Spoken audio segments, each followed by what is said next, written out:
तो कहेंगे कि एक बार और सोचो ये ताऊ। हमें नहीं लगता कि सलार आपकी कोई बात मानेगा भी। मानेगा, जरूर मानेगा, क्योंकि वो जंग हारने या जीतने के लिए नहीं, अपने हक के लिए लड़ रहा है। हाँ ताऊ, और यही बात तो उसे और खतरनाक बनाती है। फिर वो आपकी बात क्यों मानेगा? मानेगा, क्योंकि आखिरकार एक अनपढ़ है वो। सरकार जीतना जानता है पर चलाना नहीं, और उसके इसी अज्ञानता का फायदा हम उठाएंगे। पर इससे हमारा क्या फायदा होगा? फायदा वो तो बहुत होगा। अगर ये कलहारी बटेगा तो हम सबका फायदा होगा। दोहरी सोच और गंदे इरादे लेकर आया वो कलहारी तोड़ने के लिए, सलार की ताकत अपने फायदे में मोड़ने के लिए। लेकिन अनजान है वो भोला की सोच से, क्योंकि भोला तो सलार बना ही है ये ऊंच नीच की दीवार तोड़ने के लिए। नमस्ते सलार। नमस्ते। आगे बोल, अपने गंदे इरादों का पिटारा खोल। बस नाप तोल कर बोलना, वरना बंदूक की गोलियां करेंगी तुझमें होल। बोला था ना वो फाड़ देगा। दुश्मनों की इसके सामने क्या औकात? अगर उसका माथा ठनका तो उन्हें वहीं खड़ा गाड़ देगा। तो तुम गलत समझ रहे हो सलार। मैं यहाँ लोगों की भलाई के लिए आया हूँ। अच्छा, पर आप कब से भलाई का काम करने लगे ताऊ? अब तक तो नहीं किया, लेकिन अब करना चाहता हूँ। आप लोग तो जानते ही हैं, कलहारी में सरकार नहीं होने से यहाँ के छोटे लोगों में गुंडागर्दी कितनी ज्यादा बढ़ गई है। छोटे लोगों की फिक्र वो भी तुझे कुछ जमा नहीं ताऊ। मुद्दे की बात कर, क्या चाहता है? दरअसल मैं तो बस इतना कहना चाहता हूँ सलार, कलहारी एक बहुत बड़ा इलाका है। तुम और तुम्हारे लोग कलहारी को नहीं चला सकते, इसलिए हमें कलहारी को छोटे छोटे इलाकों में बांट देना चाहिए, जहाँ हर जात का एक इलाका होगा और उसी जात में से एक आदमी उनका मुखिया होगा। अच्छा, लेकिन इसमें लोगों का फायदा कम और किसी एक आदमी का फायदा ज्यादा दिख रहा है। जानते हैं सलार, लेकिन अगर लोगों को नियंत्रित करना है तो उनके लिए एक मुखिया होना जरूरी है। सरकार भी ऐसा ही करती है। वैसे भाई कह तो ये ठीक ही रहे। बहुत से इलाके ऐसे हैं जहाँ हम गुंडागर्दी रोक नहीं पाते और बहुत से मासूम लोग अपनी जान खो देते हैं। इसीलिए हम कह रहे हैं सलार, इलाकों को बांट देते हैं। हर इलाका अपने तक सीमित होगा और कलहारी में शांति। सब बकवास है। ऐसा करने से सिर्फ बर्बादी आएगी और अपने साथ मौत का तांडव भी लाएगी। अबे ये सब क्या सोच के बोल रहा है तू? तुझसे पूछा किसी ने? मैं तो बस सच कह रहा हूँ। अगर वाकई में इन्होंने इतने साल अपने और अपने लोगों के हक के लिए लड़ा है तो उनका एक डिसीजन सब कुछ खत्म कर देगा। अबे चुप, बोलने दे उसे। और तू इधर आ। वैसे पहले इसे कभी नहीं देखा। कौन है ये? भाई ये बलराम का छोटा भाई है, इसलिए काम पे रखा। लेकिन अगर पता होता इतना बात करता है तो नहीं रखता। नहीं, इतने जल्दी किसी की पहचान नहीं होती। बोल, क्या बोलना चाहता है तू? मैं बस इतना कहना चाहता हूँ कि ये ताऊ कलहारी को इलाकों में बंटवाकर लोगों का नहीं खुद का फायदा चाहता है। बकवास कर रही लड़का। मैं तो बस कलहारी का फायदा चाहता हूँ। कलहारी के हिस्सों में बंटने से लोगों का फायदा होगा। अच्छा, पर जात पात के हिसाब से लोगों को इलाका बांटने से सिर्फ लोगों में इससे पैदा होगी, मतभेद होगा और कुछ नहीं। देख तू अपनी औकात में रह लड़के। गुस्सा ना करता हूँ, बात तो वो पता है कि कर रहा है।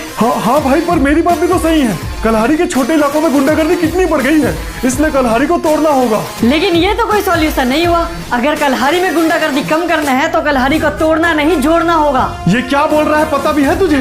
पता है। कलहारी को तोड़ने से तुम्हारा भ्रष्टाचार बढ़ेगा और लोगों के बीच आपसी मतभेद होगा। और अगर ये सब खत्म करना है तो पूरे कलहारी को एक मानकर एक नियम बनाना होगा जिसके अंदर हर आदमी बराबर होगा। इसकी बात सुनाता हूँ। सुना भाई, लेकिन हम ये लेकिन रहने देता हूँ। तू भी तो कलहारी का भला चाहता है, तो क्यों भलाई की बात समझ नहीं पाता है? एक काम कर, ये जो छोटे छोटे इलाकों के मुखिया बनाने वाला था ना, उन सबको बुलाकर एक मीटिंग फिक्स कर। बोल सलार मिलना चाहता है। ठीक है भाई, चल बे। बहुत खूब, लगता है पढ़े लिखे हो तुम। हाँ भाई, हाँ हमने थोड़ी बहुत पढ़ाई की है। अच्छी बात है। वैसे तुम्हें देख के एक चेहरा याद आता है। नाम क्या है तुम्हारा? मेरा नाम रोहित है भाई। रोहित? तो रोहित, मैं तुमसे चाहूंगा कि तुम कलहारी के लिए एक नियम तैयार करो। जैसा कि तुमने कहा, कोई जात पात नहीं, कोई छोटा बड़ा नहीं, कोई भेदभाव नहीं, सब आदमी एक बराबर। जरूर भाई, हो जाएगा। अबे वेड़े, भाई ने तुझे हाथ दिया तो कंधे पे मत चढ़ जाना। जितना बोला गया है सिर्फ उतना ही करना। मेरी नजर रहेगी तुझ पर। ठीक है भाई, समझ गया। अबे भाई, तूने तो कमाल कर दिया। सलार भाई के सामने बोलने की हिम्मत कोई नहीं करता, पर तूने तो।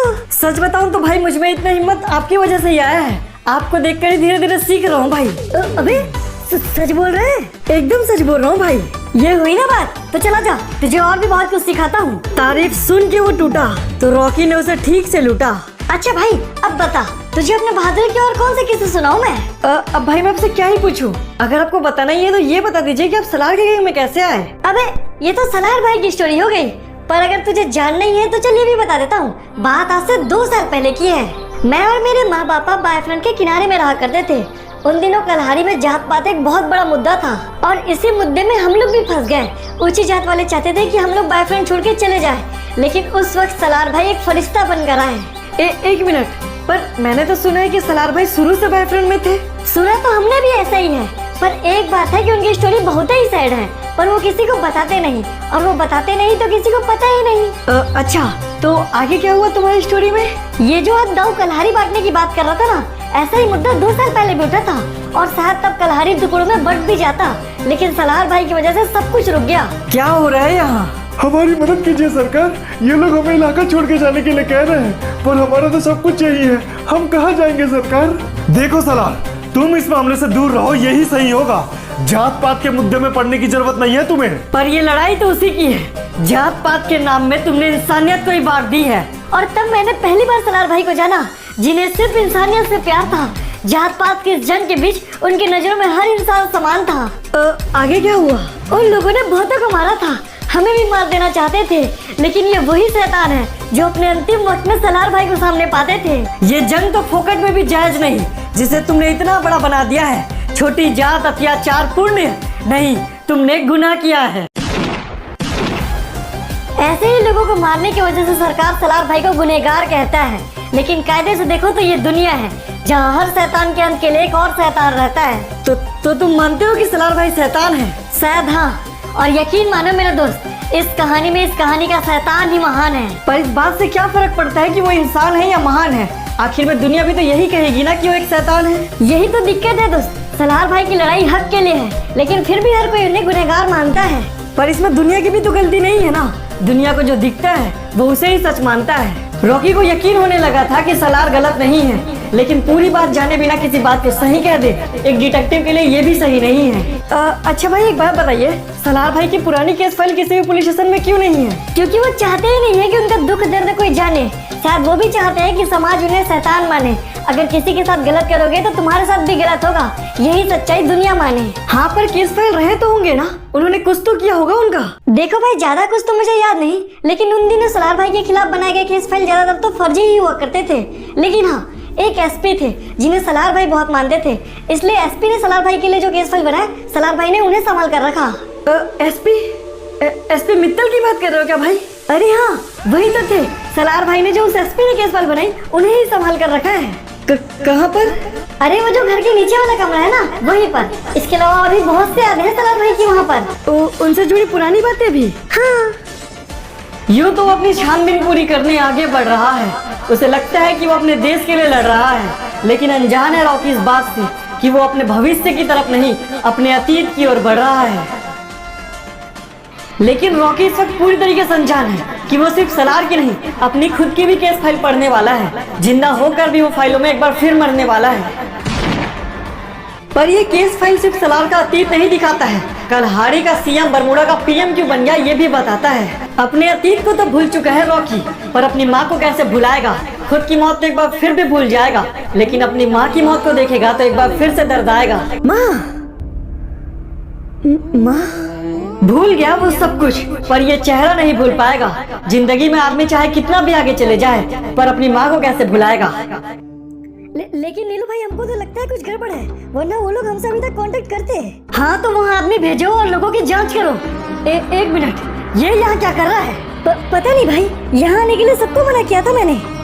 अबे ओए, यहाँ क्या कर रहा है तू? यहाँ आना मना है। लगता है भाई ये सुना नहीं। अबे एड़े, मेरी बात सुनाई नहीं दे रही है क्या? अरे भाई आप। हाँ मैं, पर तू यहाँ क्या कर रहा है? यहाँ आना मना है। दरअसल मुझे पता नहीं था भाई, मैं गलती से आ गया और मैं तो बस ये फोटो देख रहा था। मेरे को पागल समझा है क्या बे? जितना तू शरीफ दिखता है ना बेटा, उतना तो तू है नहीं। कुछ तो गड़बड़ है तेरे साथ। भाई जरा सुनिए, सलार भाई बुला रहे हैं आपको। ठीक है, आता हूँ। और तू, अगर तेरा कोई गलत इरादा है तो अभी बता दे। अगर मैं पता लगाने लगा ना तो तेरा ठीक नहीं होगा। ऐसा कुछ भी नहीं है भाई। नजर रखो इस पर, मुझे ये ठीक नहीं लग रहा। ठीक है भाई, पर फिलहाल सलार भाई बुला रहे हैं आपको। रॉकी को वहाँ देखकर नीलू को रॉकी पर शक है, लेकिन सही मायने में देखे तो सच्चाई जानने का तो रॉकी को भी हक है। अबे तुम लोग यही रुको।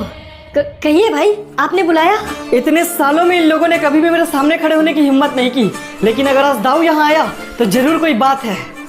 अब अगर आपको लगता है तो होगा भाई, कहिए क्या करना है। उस दाऊ से बात कर और एक मीटिंग फिक्स कर। मैं भी तो देखूं क्या चल रहा है सालों के दिमाग में, क्यों खेलना चाह रहा है।